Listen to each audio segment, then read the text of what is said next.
Vous aussi, vous pouvez devenir auteur auto-édité et vendre vos livres ou les livres d'autres auteurs sur Kindle, la liseuse best-seller d'Amazon, et sur iBooks et Kobo. Bonjour, je me présente, je m'appelle Cyril Godefroy, je suis auteur, éditeur et infopreneur. Je vais vous parler de quelque chose d'exceptionnel aussi. Je vous recommande de fermer la porte, de mettre votre téléphone sur silencieux et de me consacrer quelques minutes attentivement parce que j'ai quelque chose de vraiment passionnant à vous présenter. En 2007, la compagnie américaine Amazon a sorti un nouvel appareil sur lequel il travaillait depuis 3 ans. Cet appareil, c'était le Kindle, une liseuse qui permet de lire simplement et facilement des e-books. Et en même temps, ils ont publié plusieurs milliers de titres à acheter sur leur boutique d'e-books Kindle. À l'origine, ils en avaient commandé et fabriqué 300 000, c'est déjà beaucoup. Mais en 5 heures, oui, 5 heures, ils ont tout vendu. Et il a fallu ensuite plusieurs mois pour pouvoir en acheter à nouveau, sans devoir attendre et sans être en liste d'attente. Depuis, ils ont fabriqué d'autres Kindle, bien sûr, à la fois des liseuses, maintenant aussi des tablettes, et ils ont fait des applications Kindle qui sont disponibles sur iPad, sur iPhone, sur Android pour les téléphones ou les tablettes, mais aussi des applications pour le Mac ou pour le PC. Alors évidemment, je ne suis pas là pour vous vendre un Kindle, mais pour vous parler d'une opportunité à vous, auteurs auto-édités. En octobre 2011, ils ont commencé à vendre aussi des appareils et des titres Kindle en France après les États-Unis. Ils avaient aussi fait l'Angleterre et l'Allemagne. Et maintenant, c'est tout le monde. Et quand je dis qu'ils vendent des titres Kindle, ils en vendent beaucoup. L'année 2012, on estime leur vente d'e-book Kindle à 5 milliards de dollars et 8 milliards de dollars pour 2013 et peut-être même 15 milliards de dollars en 2016. Et vous aussi, vous avez le droit de vendre vos livres et de bénéficier d'une partie de ces ventes ahurissantes et de trouver des dizaines de milliers de lecteurs sur Kindle. Leur part de marché des e-books aux États-Unis a à un moment été un pourcentage insolent de 90%. Et même aujourd'hui, malgré les iPads et les liseuses Nook, Kobo, ils ont encore plus de 60% aux États-Unis. Ça fait longtemps que je le sais, ça fait longtemps que je le dis. Tout ce qui peut devenir numérique deviendra numérique. On a vu les 33 tours qui étaient remplacés par les CD, les cassettes VHS remplacées par les DVD, les appareils photo argentiques remplacés par les numériques, les CD remplacés par les MP3, et malgré la résistance, beaucoup de livres vont devenir numériques. Alors, pas tous, évidemment, je vous rassure, il existera toujours des livres papier, et tant mieux. Quand Amazon s'est lancé sur le marché français, ils avaient environ 30 000 titres. Aujourd'hui, ils en ont 250 000. Et aux États-Unis, ils en ont des millions. Et parmi tous ces titres, tous ne viennent pas des éditeurs traditionnels, des éditeurs papier. D'ailleurs, il y a encore aujourd'hui plusieurs éditeurs traditionnels qui ne vendent pas leurs livres sur Kindle ni en e-books. Non, ce sont les auteurs et éditeurs indépendants qui représentent une partie importante de ces titres et qui réussissent à atteindre le top du palmarès des ventes. Pas seulement pour vendre quelques dizaines d'exemplaires. Aujourd'hui, il y a environ un tiers des livres, entre un tiers et la moitié des livres, des 10 livres les plus vendus sur Kindle en France, qui sont des e-books publiés par des indépendants. Et aux États-Unis, il y a 25% du top 100, voire même plus, qui viennent d'auteurs et d'éditeurs indépendants. Tout cela grâce à un programme de partenariat entre Amazon et les indépendants qui s'appelle le Kindle Direct Publishing ou KDP. Alors on va principalement parler de KDP dans cette vidéo car c'est le plus important. Mais il ne faut pas oublier qu'il y a aussi d'autres acteurs, donc j'en parlerai aussi. iBooks et Kobo. Il ne faut pas non plus oublier le papier, mais ce n'est pas le cœur de ma vidéo, on en parlera. En effet, les auteurs qui s'auto-éditent et réussissent à trouver des lecteurs le font d'abord et avant tout avec des livres numériques, avec ces fameux e-books. Le papier est important dans leur stratégie pour être visible et trouver tous les types de lecteurs, mais ils sont plus efficaces sur le numérique et les lecteurs numériques peuvent plus facilement trouver des auteurs auto-édités. Cette vidéo, c'est la première partie et elle va traiter de la partie la plus importante pour devenir auto-éditeur sur Kindle ou ailleurs, c'est la préparation. La deuxième partie sera plus technique, elle sera accessible sur mon site, accessible uniquement aux personnes qui sont vraiment intéressées. Je vous en reparle à la fin. Pour bien s'éditer, il faut se préparer. En effet, les étapes de la publication elles-mêmes peuvent être réglées en quelques minutes. Moi, je pense 10 minutes environ et on me chronométrera. Par contre, faire une préparation, c'est plus long, mais c'est aussi une partie plus vitale. Alors, la première phase de la préparation, c'est évidemment la rédaction, le fait d'écrire un livre. Mais quel livre? Quel type de livre? La question du ciblage de vos lecteurs va aller de pair avec la question de la définition de votre succès. En effet, selon votre objectif, l'audition en numérique peut s'avérer même contre-productive et dans certains cas, il vaut mieux éviter pour vous de perdre votre temps. Par exemple, si vous voulez trouver de nombreux lecteurs dans un type de littérature qui n'est pas aujourd'hui adapté au numérique, eh bien, il vous faudra être aventureux. Il n'est pas du tout assuré que vous parveniez à vos fins, car les lecteurs ne sont tout simplement pas encore sur le numérique dans ce cas-là. Par exemple, le livre illustré pour enfants est encore balbutiant, de même que le livre scolaire. Si votre objectif est d'obtenir un prix littéraire aussi, par exemple, comme la quasi-totalité des prix littéraires sont gérés par les éditeurs traditionnels et qu'il faut avoir été édité traditionnellement dans les circuits habituels, vous ne pourrez que difficilement atteindre votre objectif avec l'auto-édition. Si par contre, vous désirez trouver un lectorat récurrent dans un genre de loisir, le thriller, la romance, l'action, la science-fiction, une liste assez longue, vous êtes au bon endroit. Si vous avez entendu parler d'un auteur qui a obtenu le type de succès qui vous intéresse, déjà, première chose, dites-vous que c'est possible. Sinon, dites-vous que ce sera à vous de tracer la route.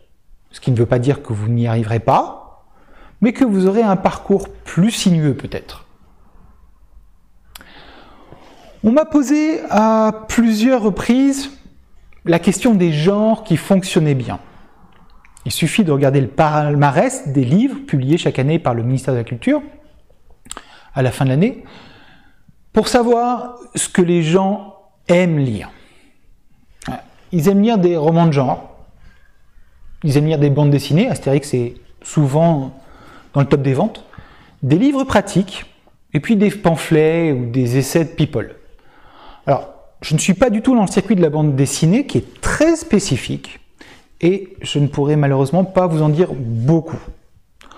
Et a priori, je suppose que vous n'êtes ni femme politique ni people. Restent donc deux types majeurs, le roman, le livre pratique.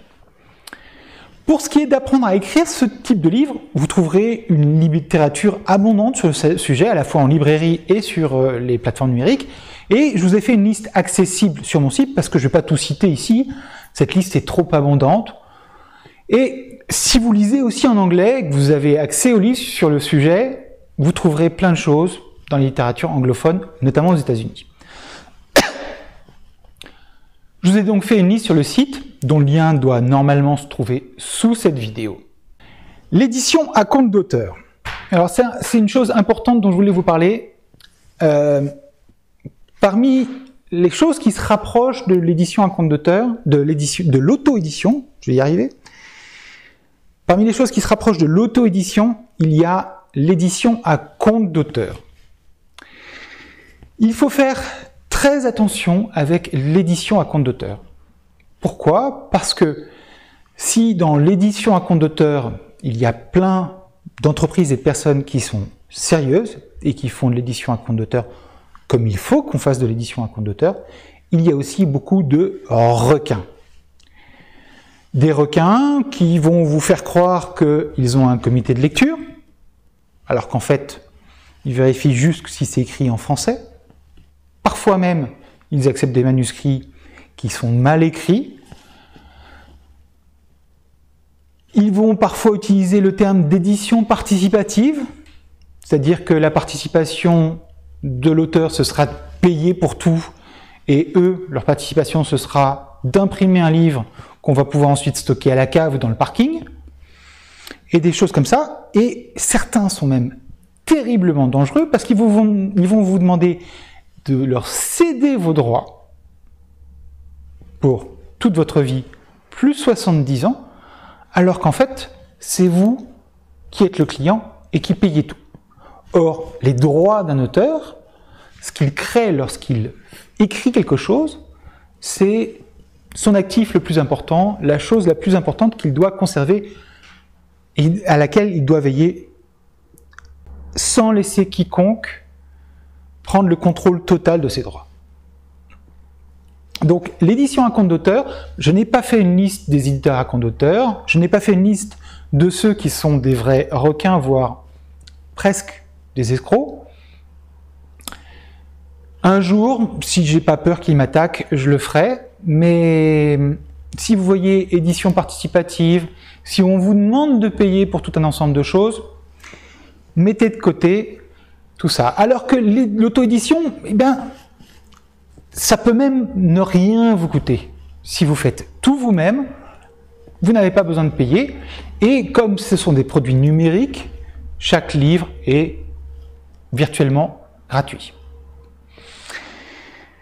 Parmi les choses qui sont très importantes lorsqu'on s'auto-édite et qu'on a fini de rédiger son livre, il y a, et ça tout le monde le dit, j'étais au salon du livre récemment et toutes les présentations sur l'auto-édition disaient ça à chaque fois, bon, c'est quelque chose que je pense aussi, c'est quelque chose que j'entends depuis toujours. Première chose, c'est la correction. Il faut que votre texte soit parfaitement corrigé. Dans l'édition, on estime qu'il faut qu'il y ait un maximum de 7 fautes dans un roman pour qu'on considère qu'il est corrigé. 7 maximum. Ne pensez pas que le correcteur orthographique de votre traitement de texte est la solution miracle. Ce n'est pas vrai, ça ne suffit pas. Ce genre de correcteur orthographique est généralement un peu trop léger pour faire une bonne correction orthotypographique. Vous avez deux solutions qui sont complémentaires et qui peuvent s'additionner et qui peuvent vous permettre d'avoir un livre vraiment de très bonne qualité. Première solution, c'est un logiciel que beaucoup de personnes que je connais, beaucoup d'auteurs auto-édités qui ont eu beaucoup de succès utilisent et qui leur permet déjà d'enlever toute une partie des erreurs qu'ils ne voient plus au bout d'un moment.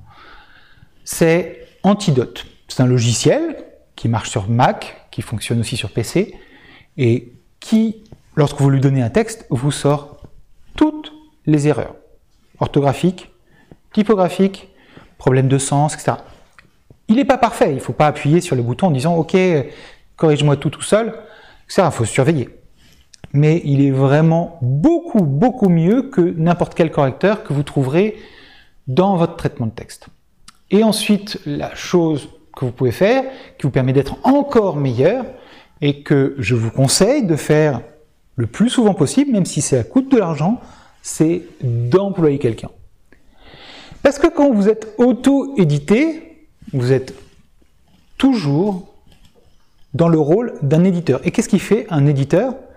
Il emploie normalement un correcteur pour vérifier le texte, pour corriger les fautes d'orthographe, les fautes de conjugaison, les fautes de syntaxe, les fautes typographiques.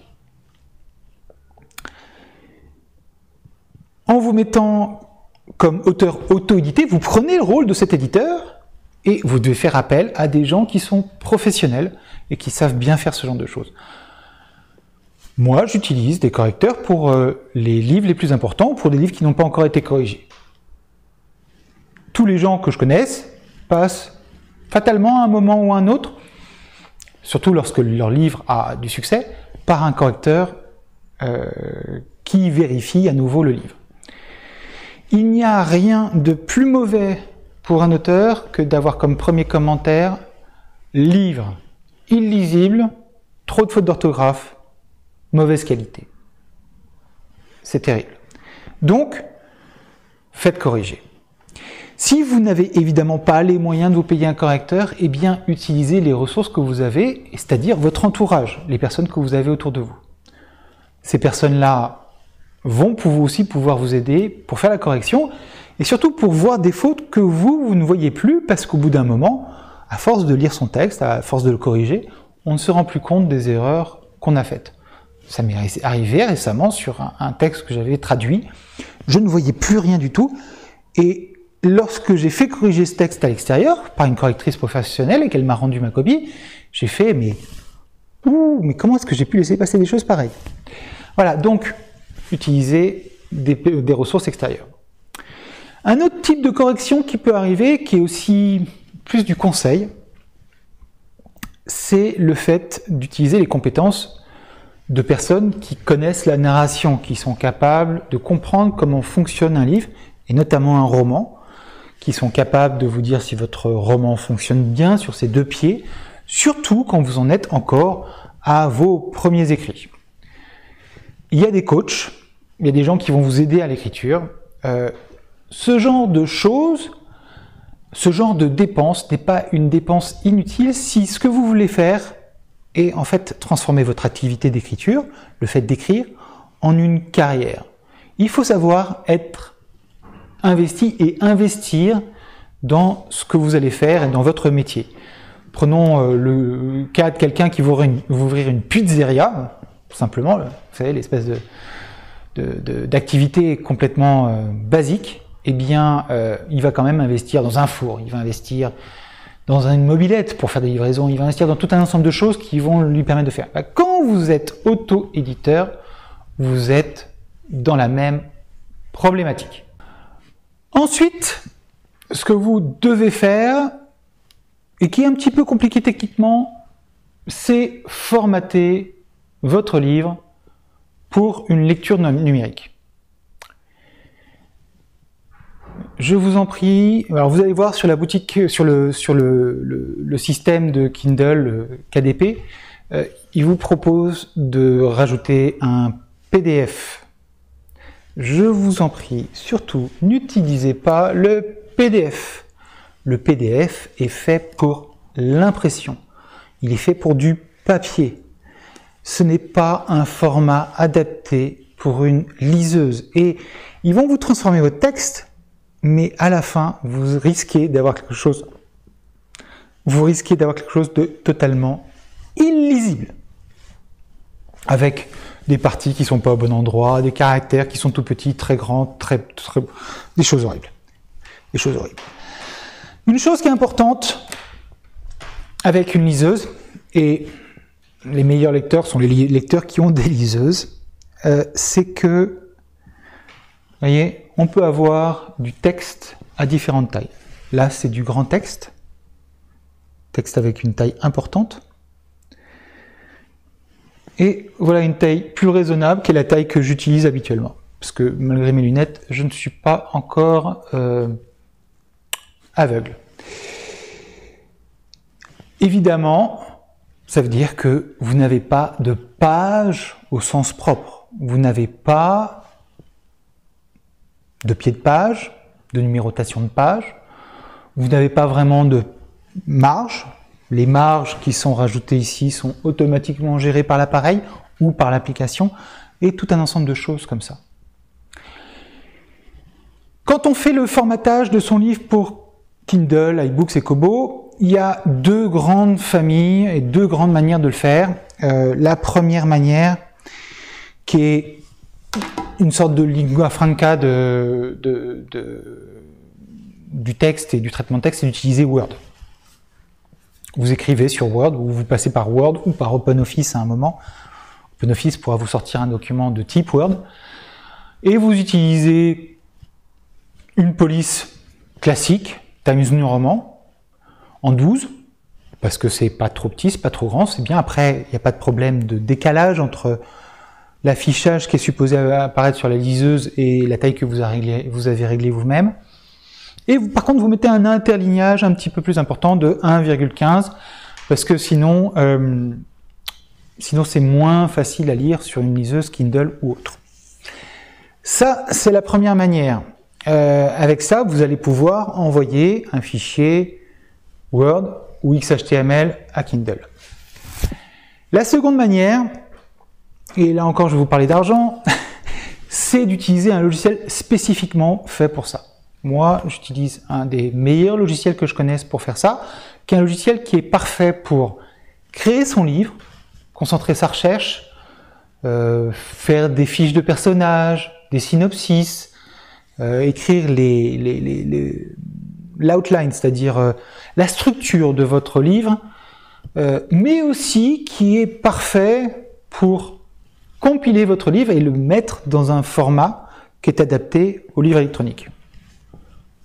Quand j'ai fini d'écrire un livre, que ce soit un livre pratique ou un roman, comme j'ai fait, j'appuie sur le bouton compiler, et ensuite je choisis, est-ce que je veux un EPUB pour iBooks et Kobo, ou est-ce que je veux un Mobi pour Kindle, et je me retrouve avec le même fichier que ce que vos lecteurs vont recevoir.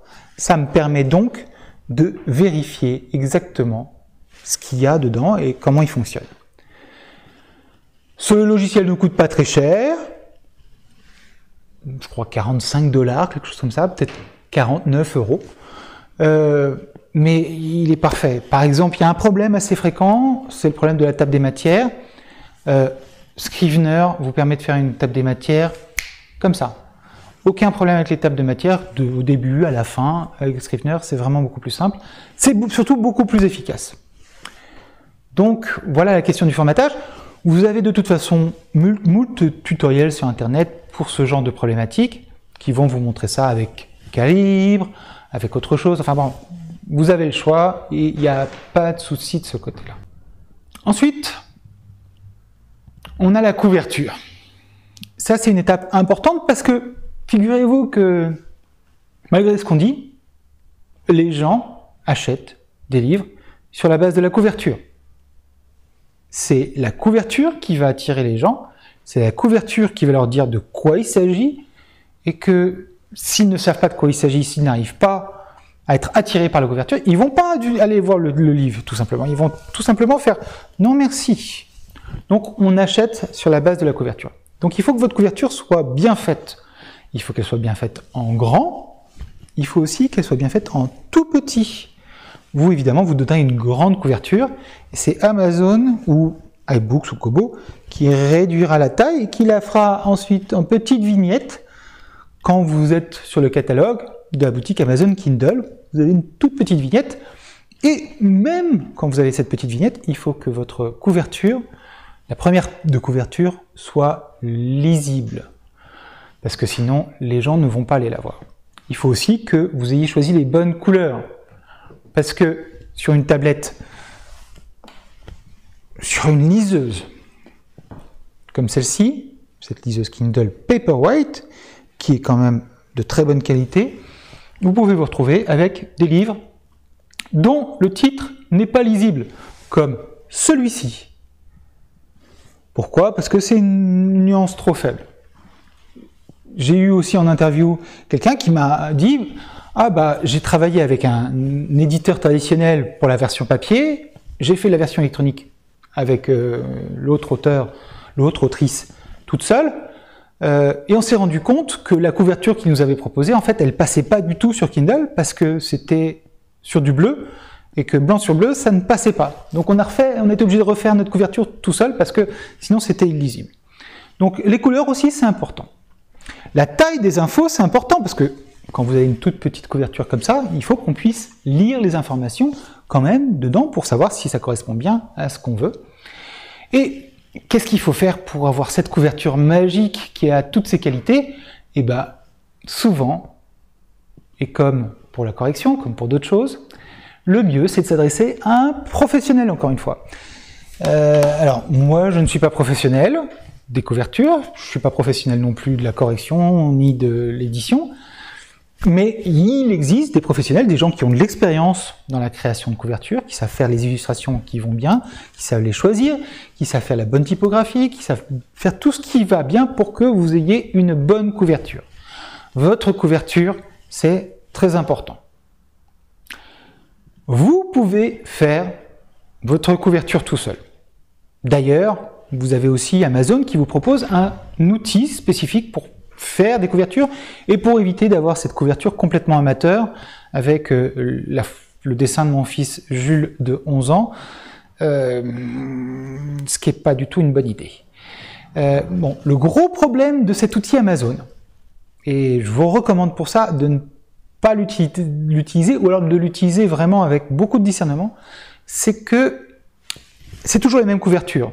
Donc, les gens vont avoir tendance à toujours avoir les mêmes couvertures avec la même typographie, etc., etc. Et derrière, il y a un problème, c'est que une fois qu'on a vu ces couvertures 5 ou 6 fois, eh ben, on sait que ce sont des couvertures amateurs. Ce sont des gens qui n'ont pas fait l'effort d'avoir une couverture spécifique, d'avoir une couverture bien faite, et donc on peut aussi se dire que ce qu'il y a à l'intérieur n'est pas forcément de la meilleure qualité. Ça crée un petit peu amateur. Donc, évitez cet outil aussi. Bien évidemment, si vous n'avez pas les moyens, vous pouvez l'utiliser. Et si à ce moment-là, vous utilisez des outils de ce type-là, faites-vous une grande faveur. Soyez simple. Utilisez un fond uni. Regardez des collections, comme la collection NRF chez Gallimard. C'est du blanc, enfin c'est du crème, il y a un filet, il y a le titre dessus. C'est hyper simple. On ne se lance pas dans des choses compliquées et c'est beaucoup plus lisible et beaucoup plus agréable à voir que des choses complexes avec 4 polices différentes, une illustration qui a été faite n'importe comment, un bout de texte. Il y a des groupes sur Facebook et ailleurs de gens qui collectent les couvertures horribles. Je suis dans un groupe, il y a des choses vraiment poilantes. Malheureusement, c'est pas très sérieux et ça donne pas envie de le lire. Ensuite, on aborde la question de la 4e de couverture et de la description. Alors, qu'est-ce que c'est que la 4e de couverture et qu'est-ce que c'est que la description? Bien, si vous prenez un livre classique, on va prendre celui-ci, qui est un livre qui a été publié en 75-76, un livre de mon père, vous voyez que vous avez la couverture, ce qu'on appelle la couverture, mais en fait, c'est pas la couverture, c'est la première de couverture. C'est la première de couverture sur laquelle vous avez le nom de l'auteur, le titre, éventuellement un sous-titre, pourquoi pas le nom de l'éditeur, mais ça ne sert pas à grand-chose, comme je dis. Le dos, qu'on appelle souvent la tranche, et en 4e de couverture, de l'autre côté, vous avez une description de ce qu'il y a dans le livre et un synopsis. Vous pouvez avoir aussi, par exemple dans celui-là, la photo de l'auteur, et évidemment vous allez avoir une référence avec le numéro ISBN, qui est très utile en librairie, et le prix. Donc, la 4e de couverture, le texte qui se trouve ici, eh bien, c'est ça qui va faire la description. Sauf que, évidemment, là, vous avez un petit peu de données. Sur une boutique, c'est intéressant d'avoir plus d'informations dans votre description. Sur une boutique en ligne, et vous pouvez aller beaucoup plus loin. Sur Kindle, je crois que c'est 4000 caractères, ça fait beaucoup de texte. Voilà. Dans cette description, en fonction du livre que vous avez écrit, vous allez avoir une manière différente de le faire. Si c'est un livre pratique, vous allez le faire d'une certaine manière. Si c'est un livre de fiction ou un roman, vous allez le faire d'une autre manière. Si c'est un livre pratique, eh bien, il faut se dire que ce livre pratique, il faut qu'il réponde à une question, qu'il traite d'un sujet. Donc, vous allez parler de ce sujet et vous allez commencer à dire en quoi ce livre-là répond au sujet, quelle partie du sujet il aborde, etc., etc. Et vous allez utiliser des questions, des puces promesses. Vous allez promettre au lecteur de trouver à l'intérieur du livre le contenu qui lui permet de répondre aux questions qu'il se pose. Vous allez utiliser aussi des mots-clés. On en parlera après. Des mots-clés comme par exemple sur celui-ci qui s'appelle Comment publier un livre marketing pour auteur. Eh bien, les mots-clés, ce sera marketing, auteur, écrire, promotion, entrepreneur, tactique, stratégie. Qu'est-ce qu'il y a d'autre? Opportunité, enfin voilà, tout ça, les mots-clés qui vont bien avec le sujet. Une accroche, une description du contenu, des puces promesses qui promettent de trouver du contenu et des réponses aux questions que se pose le lecteur, et à la fin, un appel à l'action. Si vous êtes sur un livre de fiction, un roman, c'est légèrement différent, mais il y a quand même des similarités. Pour un livre de roman, moi, ce que je recommande, c'est de commencer par une accroche. Alors, une accroche type un thriller psychologique qui se passe... c'est toujours difficile d'inventer quelque chose comme ça à la volée. Un thriller psychologique au milieu de Berlin pendant la guerre froide. On sait très bien de quoi il s'agit et le lecteur qui voit la description peut très bien se rendre compte tout de suite si c'est quelque chose qui pourrait l'intéresser ou pas. Vous éveillez son attention. Une accroche comme ça. Ensuite, un synopsis, donc un petit résumé de ce qui va pouvoir se passer dans le roman. Et ensuite, à nouveau, comme dans le livre pratique, un appel à l'action, de manière à ce que la personne télécharge un extrait, achète le livre. Vous pouvez aussi mettre des extraits, vous pouvez aussi mettre des acclamations, c'est-à-dire le fait que d'autres auteurs ont porté le livre, ont mis de bons commentaires dessus. Vous pouvez mettre des commentaires, trouvés dans la presse, ailleurs, etc., etc. Mais finissez toujours par des appels à l'action et n'oubliez pas de remettre des appels à l'action parce que et c'est simple, les lecteurs sont des fainéants et il faut leur dire quand ils doivent acheter des livres. Donc il faut mettre des appels à l'action tout le temps.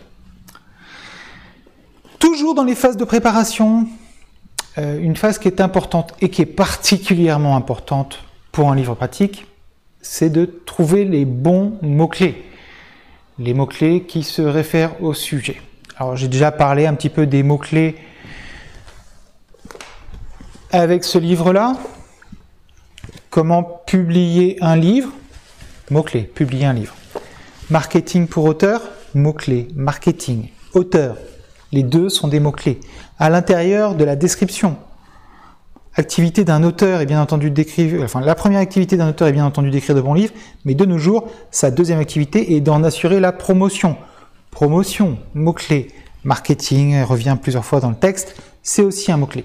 Un mot-clé, c'est pas forcément un mot tout seul. Ça peut être une expression, ça peut être publier un livre. Ça peut être des choses comme ça peut être thriller psychologique.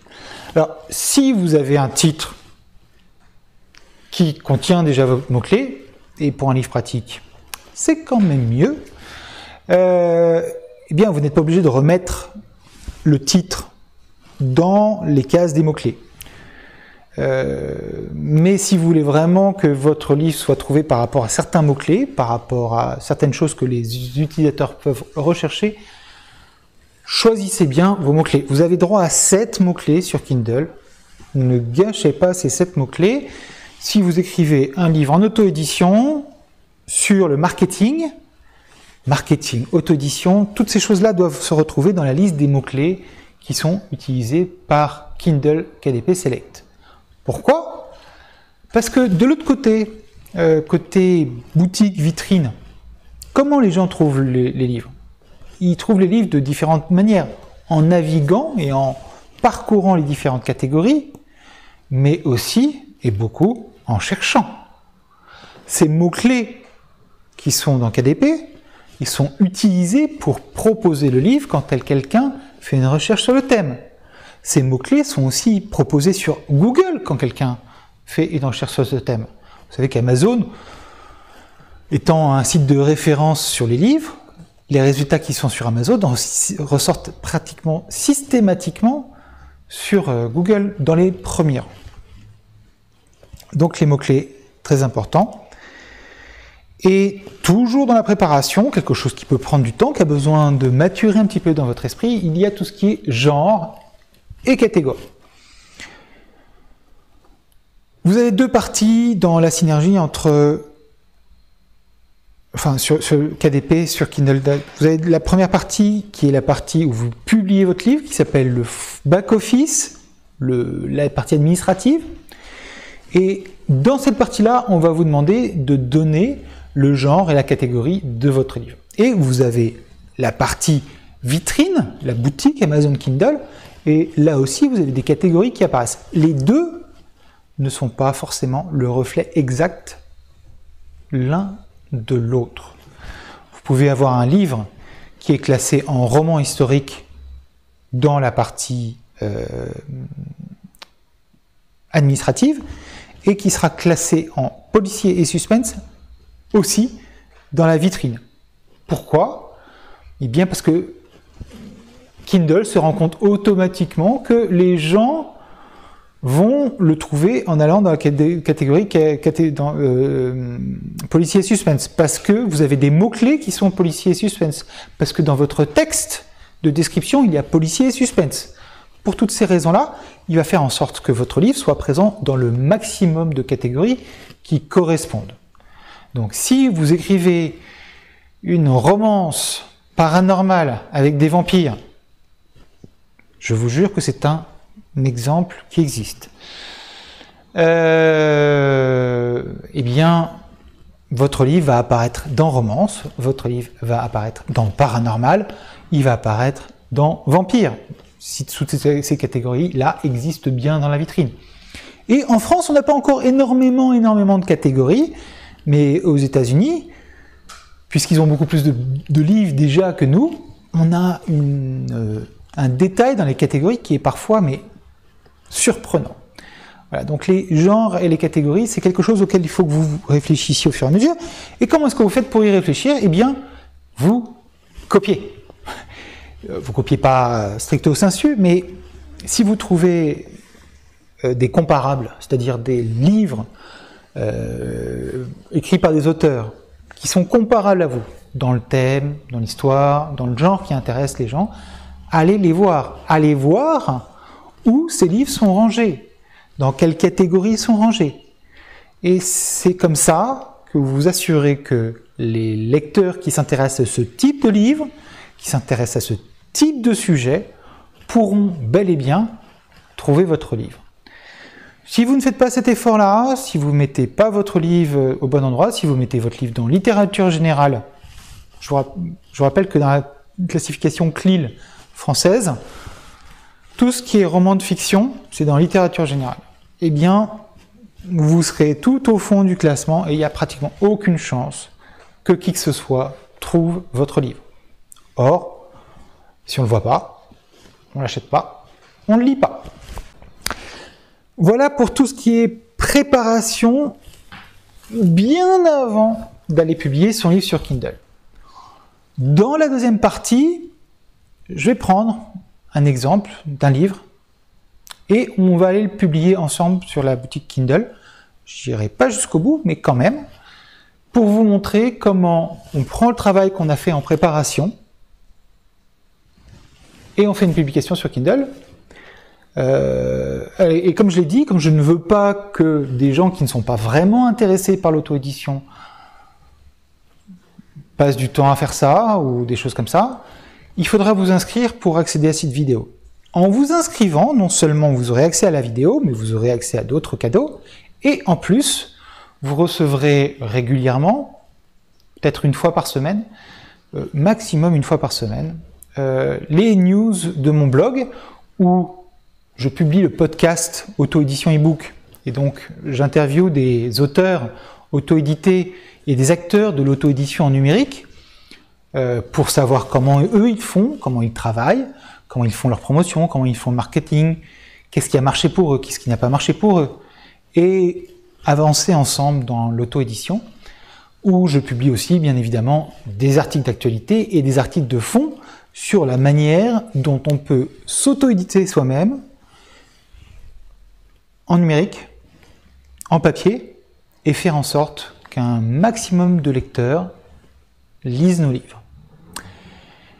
Je vais aller boire un petit peu parce que il fait sec et je vous retrouve dans la deuxième vidéo sur www.édition-ebooks.com/vidéo au singulier et sans accent. Bon, il y a le lien en dessous. Voilà, à tout à l'heure.